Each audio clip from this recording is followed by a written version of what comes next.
We'll start with Kevin. What is the role of government according to the Bible, as you understand it? To govern.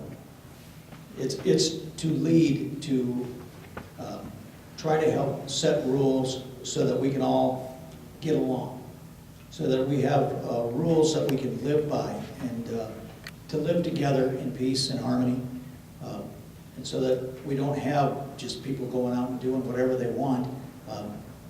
I think the Bible gives us instructions on how we're supposed to live our lives, and that's one thing the government has to do, is to help with those guidelines and set them, but not overreaching and going into our religious lives.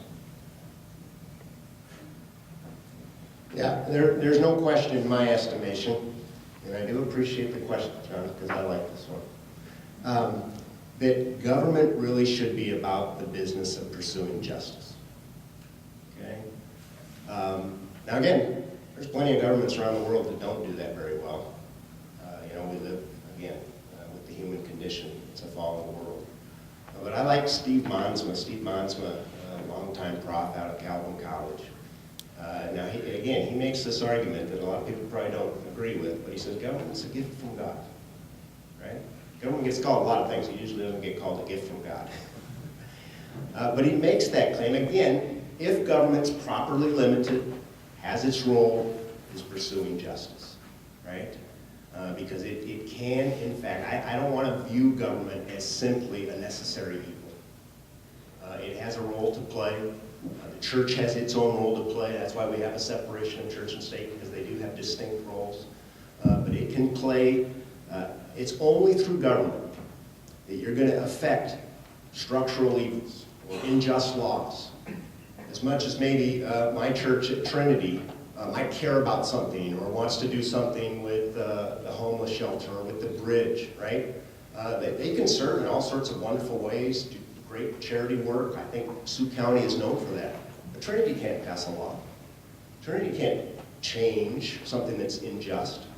That's the role of government.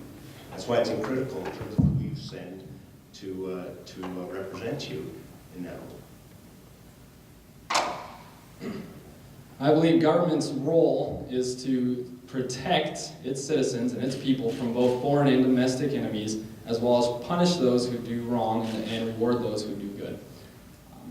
I believe it's in Romans 13, and this is kind of something I studied pretty hard when I was getting into William Wilberforce, and actually John was somebody that had suggested this to me. In Romans 13, we're supposed to respect those in authority, and God put them there.